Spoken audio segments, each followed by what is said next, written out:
सांगली जिल्ह्यातील तब्बल 62,000 शेतकऱ्यांना मिळणार कर्जमाफी नियमित 1,75,000 शेतकऱ्यांना मिळणार योजनेचा लाभ। राज्य सरकारने पुण्यश्लोक अहिल्यादेवी होळकर कर्जमाफी योजनेची मुख्यमंत्री देवेंद्र फडणवीस यांनी मंत्रिमंडळाच्या बैठकीत घोषणा केली। सप्टेंबर 2025 पर्यंत थकबाकीदार असलेल्या शेतकऱ्यांना 2 लाख रुपयांपर्यंतची कर्जमाफी मिळणार आहे।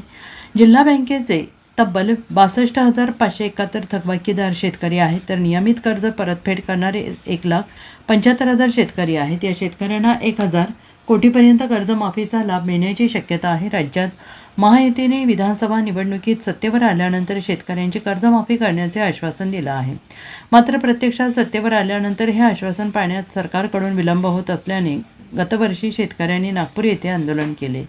त्यावेळी मुख्यमंत्री देवेंद्र फडणवीस यांनी शेतकऱ्यांना जून 2026 पर्यंत कर्जमाफी देणार असल्याचं जाहीर केलं। तसेच कर्जमाफी कशा पद्धतीने द्यायची यासाठी समिती नियुक्त करण्यात आली होती। यामुळे शेतकऱ्यांची कर्जमाफी होणार हे निश्चित होते, मात्र ती किती आणि कधी याची उत्सुकता होती, तीही आता संपली असून मुख्यमंत्री फडणवीस यांनी सप्टेंबर 2025 अखेर पीक कर्जाच्या थकबाकीदार शेतकऱ्यांची 2 लाखांपर्यंतची कर्जमाफी करणार असल्याचं जाहीर केलं आहे। तसेच नियमित कर्जदार यांना 50,000 रुपये प्रोत्साहन अनुदान मिळणार आहे। शेतकऱ्यांना कर्जमाफी देण्यासाठी शासनाने गेल्या 3 महिन्यांपासून माहिती संकलन सुरू केलं होतं। जिल्हा बँक आणि अन्य बँकांकडून जून 2025 पर्यंतचे थकबाकीदार आणि नियमित कर्ज परतफेड करणाऱ्या शेतकऱ्यांची माहिती दिली आहे।